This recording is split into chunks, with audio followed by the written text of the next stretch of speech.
Lord, I need your blessings today. Panginoon, maraming salamat sa araw na ito. Maraming salamat at lagi kitang kasama. Kaya nagiging safe ang lahat. Kaya nagiging magaan ang lahat. Patuloy niyo po akong samahan sa araw na ito. Panginoon, kailangan ko po ng inyong biyaya ngayon.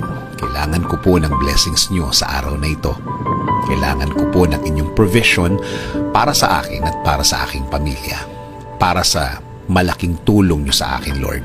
Sa mga nagdaang mga araw, Lord, naging mabigat ang aking mga araw. Naging lito at di ko na naman alam ang aking gagawin, Lord. Pero alam ko, magiging okay na naman ang lahat. Alam ko, Panginoon, kahit na ano pa ang pinagdadaanan ko, kapag kasama ko kayo, lagi kong makikita at mararating ang inyong plano sa akin. Ang mga gusto niyong gawin sa aking buhay na makakabuti sa akin.